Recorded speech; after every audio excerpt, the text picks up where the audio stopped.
Hello there, Sunday people. It is getting close to Christmas, so it means we're doing another Christmas recipe, and this one is all for you vegans out there, vegetarians.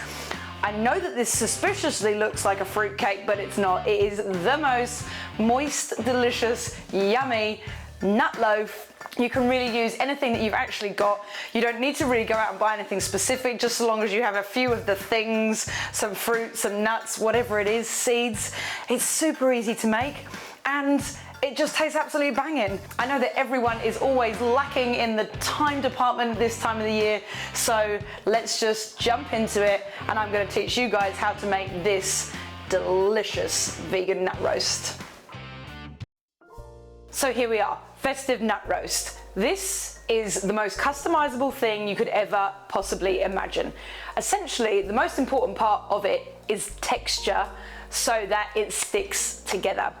Otherwise, you can put in whatever you like. I mean, we've always got the classics. We've got onion, we've got garlic, we've got herbs, we've got mushrooms, I've got carrots. I've done it two ways, so I've got a little bit of chunk and some stuff that's going to cook down. I had a beetroot.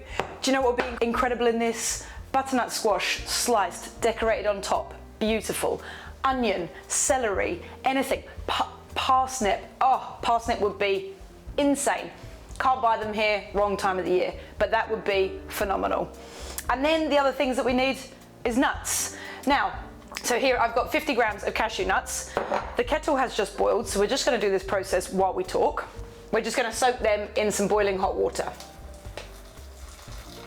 so that they can start to plump. So we've got cashew nuts, and then again, whatever you've got. I had a few little walnut halves, so I've probably got maybe even like 10 grams, and then I've got some pumpkin seeds, and I thought they'll be absolutely delicious too. And then I've got 50 grams of dried cranberries.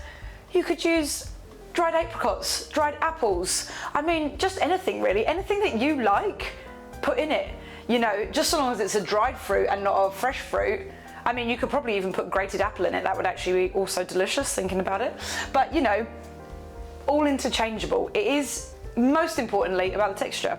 You know, about that actual stickiness of it. So for that, we're going to use ground flaxseed, and I'm actually going to make that now as well while I've got the hot water. So we're going to make what they call flaxseed egg. So we're going to take 2 tablespoons of the ground flaxseed, and we're going to add to it 5 tablespoons of water. Or 6 tablespoons of water. So for 1 egg, you would do 1 tablespoon of flaxseed to 3 tablespoons of water. So we're just going to make that now, and again, we're just going to hydrate it so that it's all hydrated and sticky and ready to go for when all of this stuff is finished cooking and we can put it all together.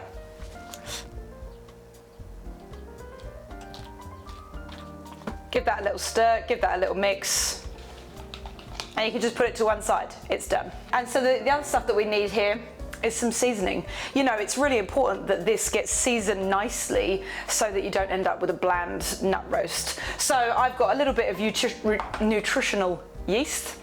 I've got some miso. We've got a little bit of maple syrup, a little bit of soy sauce, and some mustard. So here I've got 1 onion and then 1 carrot. Like I said, I've grated it on the fine side of the grater, and I've got it, the other half of it is diced, and then I've got 1 small beetroot grated up. I think it is important that you have some grated, again, because that cooks down, becomes like a bit sticky, but I also like to have a little bit of texture. And then here, lastly, I've got 5 mushrooms, and we're gonna blend them in the blender, and then we're gonna blend the cashews with a little bit of olive oil, and this is all of our stuff. And then here I've just got some herbs. I've got some sage, some thyme, and some rosemary, and we're just going to finely chop them along with 5 small cloves of garlic, 4 cloves of garlic, and these are also going to get blended. So we'll get these chopped, we'll get these blended, and then we've just got to cook it and bake it. It really is a simple and absolutely packed full of protein. We've got lots of nuts in here, we've got lots of veggies. You could put in it some, you know what would be great in this? Some textured soy protein. That would be awesome. Like rehydrate it, excuse me, rehydrate it in a little bit of stock, add that to it, give it a little bit more bulk, you know, it would still be absolutely banging. There's so many great ways that you can, change it up and mix it. If you didn't want these flavors, I mean, you could do like Asian flavors and have something totally different for your Christmas dinner. And also what's mega about this is you can make it all, pack it into the container, and you can freeze it. So you can make this, you can make it this week and then take it out on, you know, Christmas Day when you need to cook it, instead of trying to do it all in one day. So yeah, that's the ingredients. Let's get to cooking it, shall we?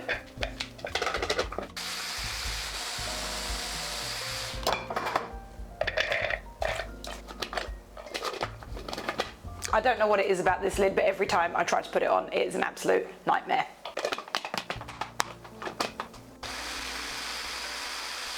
So that is the cashews chopped up, and then what we're going to do is add a little bit of olive oil and the other nuts and give them just like a light blitz.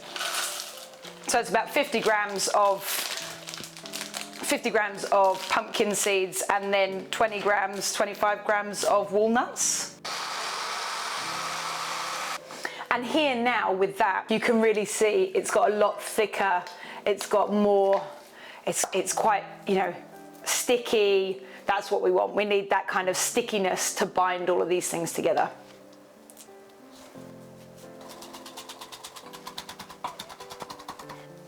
And so that's the herbs, nice and fine. And with that, you want about a tablespoon of any herbs, whichever you want to use. And then finally, we'll grate the garlic.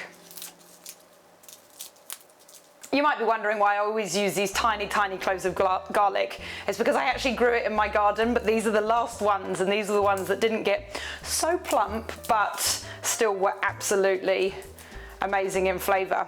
But they're so tiny. They're so tiny, but that's okay. That's why I often say, you know, maybe yours might be bigger. And then we've just got to puree the garlic. So we'll do, so just with your knife, nice and fine. And then with a little bit of salt on top of the garlic, you can make it into a puree. So we can use the salt as the abrasive, and we can smash the garlic with the back of your knife, and you get an amazing garlic puree. Apply lots of pressure with the tip of your knife to get it all squashed. And there you have an amazing garlic puree. And what we'll do, we'll just sit that with the mushrooms so that we can cook that there. And that is all our stuff ready to go. So, you know, as I often say, get your prep work done first, and then actually putting it together really doesn't take very long. And we're just gonna cook this all off in a pan, and we're just gonna make sure that it's thoroughly cooked and nicely soft and sauteed. And then we're gonna season it all up. We're gonna add in these things, and then we're just gonna bake it in a tray. And it's gonna go into the oven at 180 for probably 50 minutes or so, so that we get a nice good crust on the outside, but a great soft interior. It really is a delicious veggie thing to have at Christmas. So we'll get this to the stove, get it cooked, and then I'll show you what it looks like. So first what we're gonna do, we're gonna add the onions and the diced carrots, and we're gonna start sweating that off. We're gonna add a little bit of salt, get it all cooking down nice and softly. Nice and slowly, so that they can really get soft and get all their sugars coming out, so that they can really become like a nice sweet base. You want to really take time to make sure that you cook this out, that you cook it for long enough so that they really are soft and sweet and delicious. You really, you know, that's the most important part of this, to take time to actually do all them things. Once they're sweated off, we're gonna add in the mushrooms, and we're gonna cook that out. As you can see, you put it in, you start cooking it, lots of water is gonna come out of them. We need to get rid of all of that water in the mushrooms so that it doesn't make the mix too wet at the end. And then once they've got to a good stage where there's no longer any water coming out and they're starting to brown, we're going to add in our grated carrot and grated beetroot and cook that out again. So we'll cook it out for about 5 or 10 minutes or so, and then our mix will be ready.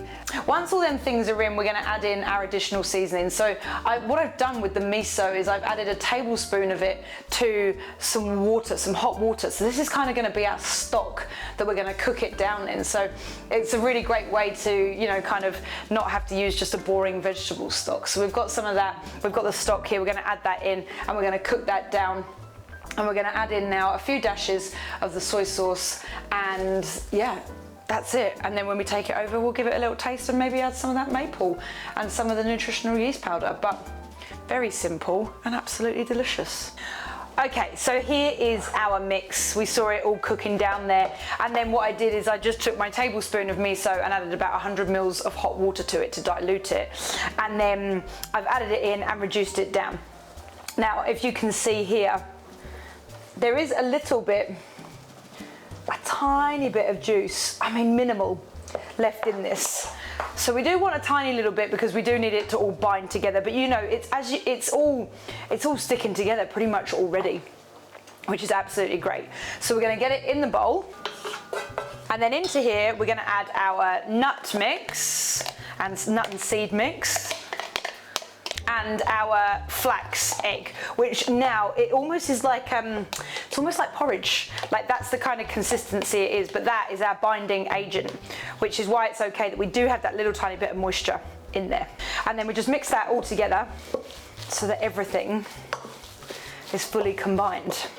And what you want is it to be this, you know, slightly sticky, but holds its shape dough.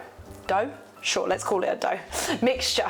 That's what you kind of want, you know, because you still need that little bit of you still want a little bit of moisture in there for when you bake it, because otherwise it's going to turn into like dry cardboard. But if it's too wet, obviously it kind of won't thoroughly stick together and might break up a bit. So there is a fine line. But if you think that, you know, once you've got it to here and you put it together in your hand, if you think it's too wet, you can add some breadcrumbs. I would say probably about 50 grams of breadcrumbs, just so that it's a little bit drier. I've turned the oven onto 180. That's preheating. So now that this is ready, we just need to taste it. It's lovely. You know, it's got a bit of texture because of that long grated carrot. Some of the nuts are still a little bit chunky. And you know, that also is a little bit up to you. You can like keep them a bit chunkier if you like. It's got a little bit of salt from the miso. I can taste the herbs, but we do need to just maybe add a few little other things. So we're gonna add some mustard. So we're gonna add about a teaspoon of mustard, just to give it a little bit of sort of zing, a little bit of something. Also, what would be really nice in this would be some lemon zest. I don't have any, but it would be banging because that would kind of brighten it all up a little bit. We're also going to add, if I can get the lid off, teaspoon of maple syrup, just for a little bit of sweet, because even though we have the cranberries in there, it is nice just to have a tiny little bit of sweetness. Oh, this is going to, oh my God, this is just going to taste so yum. So get that all mixed together, give it another taste. You know what, we're actually going to add another tablespoon of maple syrup. So that'd be 2 tablespoons. And then it is actually fairly well seasoned from the miso, but a little dash of soy sauce, not a lot. Again, just for that kind of salty edge. And then we're going to have about a tablespoon, or a little bit more, of nutritional yeast, just to give it that sort of slightly cheesy note. And also, again, it's a little bit of sort of salt. And then, yeah, great, we're there. Do you know what's so nice as well? Like every now and again you get one of them cranberries, and they're just kind of this little pocket of like succulent sweetness because they had a little bit of rehydration from the miso liquid. So now we just need to prep the container and we're going to bake it. And because it's Christmas, I thought it'd be quite nice to do it in a tray like this. Obviously you can do it in whatever, a cake tin lined, a flat tray, if you wanted it to be sort of slightly larger and you could decorate the top. But I thought this was quite nice. So what I'm going to do is make a little greaseproof for the bottom so that it doesn't stick, and then we're going to spray the edge with some oil, and then it's going to go in 180, 40 minutes, 50 minutes, and it's going to be done. So here, like before, you know, we take the square, fold it up into triangles, and then here to the middle, But because this guy has because it has a bit in the middle, I'm actually going to cut that central section out too. So just like that. So it's something like this. And then we're just going to fill it up and put it in.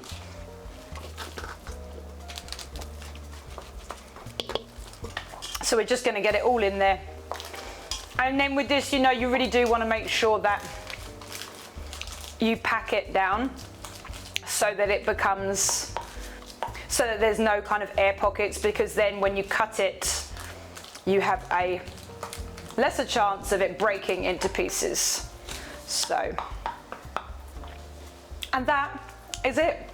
Into the oven it goes, and I'll see you soon. So the nut roast, this is the nut roast. I've just taken it out of the oven. It had 50 minutes, but what I did just towards the end, for maybe the last 15, I put a little bit of foil on the top, because I don't know whether you can see here, but it was starting to get a little bit dark, and then, you know, I didn't want them cranberries to catch and burn. But it's been out of the oven for 10 minutes. So we're going to turn it out and give it a taste.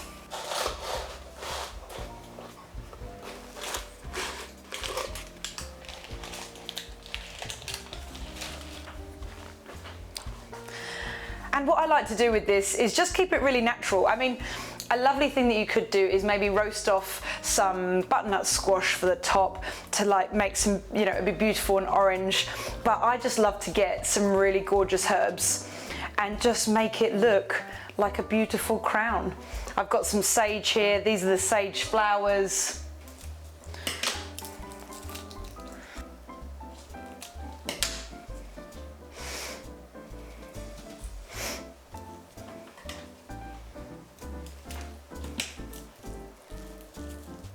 And then that's it. I just like to decorate mine with a lovely bit of like herbs and just make it look really natural and beautiful.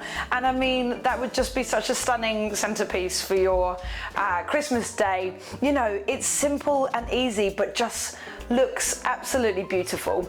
And it glistens and just like, yeah, without being too fancy, too over the top. You know, you can make it fancier. But I just like rustic and simple.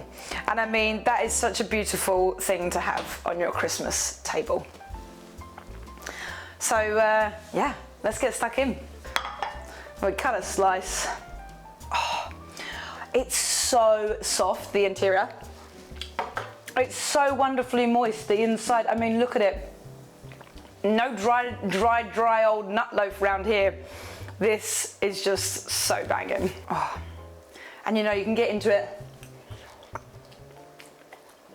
Oh, it's so delicious. That interior is so moist, but not wet. It's super delicious. It's a little bit sweet. It's lovely and nutty. Or seedy, you know, it's got a great texture. And, oh, the outside of it is a bit crisp. I mean, what more could you want? It's such a winner.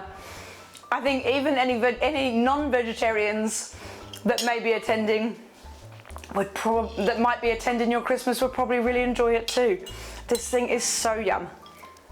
Yeah. And you know, it's like nice because you've got that softness of the mushrooms and the carrot, but then you've got the little bite of them blended cashews and blended pumpkin seeds. Oh, it really is absolutely delicious. And like I said in the beginning, not really that high in effort, you know, and you know, not really that time consuming or that complicated. You just got to make sure you get the right consistency. It's an absolute cracker. Please let me know if you try it. If you've enjoyed this Christmas edition, tune back in next week. There will be something else Christmassy. Why don't you give me a like and a subscribe, and you'll see more of my festive reels coming out. So yeah, I'm gonna go have this for my lunch, and I'll check back in with you guys next week. See ya.